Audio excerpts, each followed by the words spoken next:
ওনার চতুষ্পাশে যদি যেসব হাইব্রিড আওয়ামী লীগ নেতাদের ঠেলার চোটে রিয়েল আওয়ামী লীগের নেতারা দূরে সরে গেছেন অথবা দূরে ঘরের কোনায় পড়ে আছেন, তারা যদি তার পাশে থাকতো তাহলে এটা হতো না। না, নিজস্ব উদ্যোগের তো সুযোগ ছিল না, সে তো হাতে গোলা তুলে দিয়েছে আরেকজনের কাছে।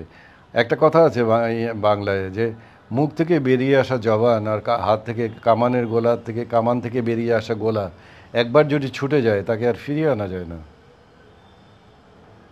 তো উনি তো গোলাটা তো দিয়ে দিয়েছেন আগেই, এবং লাস্ট যে কামানের গোলাটা লাস্ট গোলাটা দিয়েছেন উনি এই চায়না থেকে এসে লাস্ট বক্তব্যে, যেটা উনি তো অতি সহজে উত্তীর্ণ হতে পারতেন, অতি সহজে, যে তোমরা যেটার জন্য মুভমেন্ট করছো। তখন আন্দোলন ছিল ছাত্রদের এক দফা না, সরি, তখন আন্দোলন ছিল কোটা পদ্ধতির বাতিল চাই, তাই না?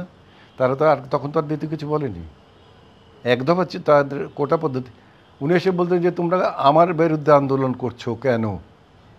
আমি তো কোটা পদ্ধতির বাতিল চাই বলে ওটা কোটা পদ্ধতি বাতিল করে দিচ্ছি। 2018 সালে হাসিনা কোটা পদ্ধতি বাতিল করেনি, কাগজ দেখো, দেখো, সেটার কনস্টিটিউশনের কি বলে গেজেট দেখো, গেজেট বেরিয়েছে সেটার উপরে, সেইটার উপরে রিড করছে কারা, না সরি গেজেট বোধহয় বের হয়নি, রিড করছে কারা? যারা চায়নি এটা, তারা রিড করছে। আটকে রেখেছে কারা? High court, supreme court. গো ধরো তাদের, আমি আসি তোমার সাথে। হাইকোর্টের সুপ্রিম কোর্টের ভেঙে তছনছ করে ফেলতো, ছাত্ররা তো ওইটা পেয়ে জিন্দাবাদ জিন্দাবাদ করা শুরু করে দিত। ওই এক নম্বর থেকে কি 8 নম্বরে আসতো তারা? 8 নম্বরে যখন আসলো তখনও তো আমাকে ভুল বোঝানো হলো, তখন তোমাকে ওই বদমাসটার মতো বললো যে ছাত্রলীগেদের জন্য যথেষ্ট।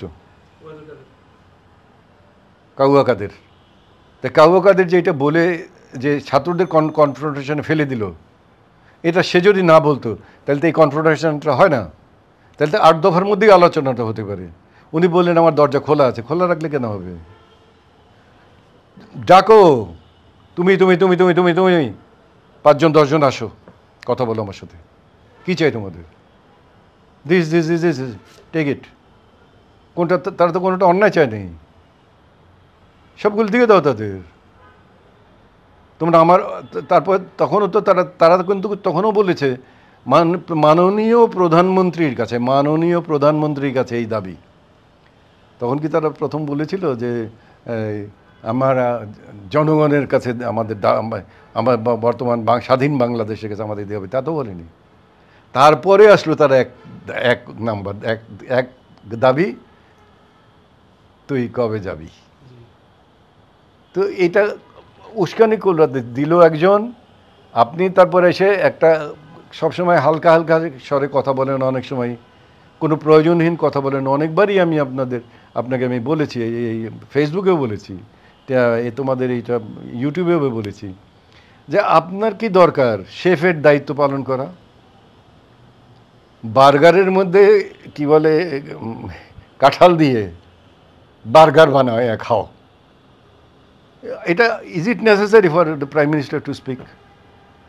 এইরকম মনে করেছে যে হাসতে হাসতে অনেক সময়ই উনি অনেক কথা বলে ফেলেছেন, সবাই হাসি হাসি হাসি হাসি করে নিয়ে গেছেন, কিন্তু এইটা যে মনের গভীরের মধ্যে রেখে দিয়েছেন, যার ফলবর্তী পর্যায়ে যখন একজন বাইরে থেকে বাজে নামে তাকে সম্বোধন করা শুরু করছে, বা কেউ কাউকে কিছু বলেনি। আমি যদিও একটা বক্তৃতায় তাকে ধরেছি সেটা জয় বাংলা নিয়ে, এইটার ব্যাপারে আমি কিছু কথা বলতে পারিনি, ঠিক না? আমি জয় বাংলা নিয়ে বলেছি, আমি তখনও যে বলেছি আজও বলবো, আমি আজও বলবো জয় বাংলার কথা। জয় বাংলাকে ছেড়ে দিয়ে তুমি যেটাই বলো, আমার আমার আমার আমার তো কিছু হবে না। আমি জানি 7.5 কোটি বাঙালির দাবি, তুমি তোমার ব্যক্তিগত পার্টির বাপের সম্পত্তি বলে মনে করতে পারো না জয় বাংলাকে। আর একটা জিনিস, সবচেয়ে ভালো জিনিস আমার ভালো লেগেছে, সেটা হচ্ছে যে একজনের কথা, উনি বলেছেন যে 32 নম্বরের বাড়িতে আগুন লাগাটা আমাদের কাছে ভাল লাগেনি। এটার সাথে আমাদের ওনার কতদিনের উনি তো বাসায় ছিলেন অনেক দিন, কিন্তু আমার সম্পর্কটা আমাদের অনেকের সম্পর্ক তার চেয়ে অনেক বেশি না, না হলে অনেক কম না। কারণ আমরা একটা বিকেল থেকে সন্ধ্যা পর্যন্ত, রাতে তো ঘুমোতে বসে অনেকক্ষণ, অনেক সময়, অনেক ঘন্টা ওইখানে বসে, কোনো কাজ নাই, বসে বসে আড্ডা মারো, নিজেরা আড্ডা মারছি। আর একটা জিনিস যেটা মনে রাখা দরকার, সেটা হচ্ছে যে সবাইকে বলবো, আমি দেশবাসীকে বলবো, যে বঙ্গবন্ধুর আওয়ামী লীগ আর হাসিনার আওয়ামী লীগ এক না। অতি দাম্ভিকতা, অহংকার এবং যাদের উপর সে বুদ্ধি নিত, মেধাহীন কতগুলো লোককে তার চতুষ্পাশে তার এই স্তাবকের দল রাখাটা, স্তাবক না রেখে, আমরা সম্রাট আকবরের কথা বলি, নবরত্ন কেন নিয়েছিল? এমনি তার নাম হইতে পারতো না? পারতো, কিন্তু সে সব ডিপার্টমেন্টের সব যেগুলো জিনিয়াস সেগুলো রেখেছিল বলে আজকে বলা হয় আকবর দি গ্রেট। এত বছর পরেও আকবর রেখেও গাল দেয় না, কারণটা কি? ওই নবরত্ন। কেউ তো তার গাধা বোকা বুদ্ধি দেয়নি। তা আওয়ামী লীগে তো বহুত নেতা আছে যারা রাগ করে হোক, অভিমান করে হোক, ঘরের ভিতরে গিয়ে বসে আছে।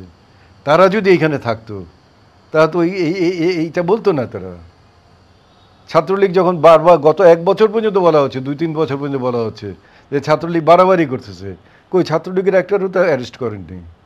ছাত্রলীগের গুলোকে যদি অ্যারেস্ট করতো, তাদেরকে যদি পানিশমেন্ট দিত, তাহলে 2-1টাকে আড়ালে রেখে দিলেও কিন্তু কেউ খেয়াল করতো না। কিন্তু অ্যারেস্ট তো চাক্ষুষে অ্যারেস্ট করতে হবে। এই যেমন ডিবি হারুনকে মারার জন্য উনি দায়ী বলবো আমি, আবার ওনাকে বাঁচানোর জন্য ডিবি হারুন জান দিচ্ছে, এটাও দায়ী। কারণ ডিবি হারুন ওই 6টা ছেলেকে নিয়ে কেমনে গেল? ডিবি হারুন 7 দিনটা পাইল কেমনে? উনি যে বললেন আসো আমার সাথে কথা বলো, আমার দরজা খোলা, ডিবি হারুন 7 জনটা পাইল, উনি 7 জনটা পাইল না কেন? নিশ্চয়ই পাইতে পারতো ইচ্ছা করলে। তাহলে এই যে 7টা খোলা, এই কথাটা কেউ বিশ্বাস করেনি। ডিবি হারুন তো পাইছে 7টাকেই, যে 6 জনটা পাইছে কতক্ষণ লাগছে তার? সেই ইচ্ছা করলে 12টারই নিয়ে যেতে পারতো না? যে কোনো সময় গেছে। এবং ডিবি হারুনের পিটাইলো পরের দিনই, যখন তাকে একটা ছেলে তার রানটা দেখালো যেভাবে তাকে পিটানো হয়েছে ডিবি হারুন, সেই মুহূর্তে অর্ডার করে ডিবি হারুনকে চাকরি থেকে বরখাস্ত করে তার এগেনস্টে তাকে জেলে পাঠিয়ে, লাইনচ্যুত করে জেলে পাঠিয়ে দিয়ে তাকে এগেনস্টে কেস স্টার্ট করলে পরে তো মুভমেন্ট এই শেষ পর্যায়ে 1 নম্বরে যায় না।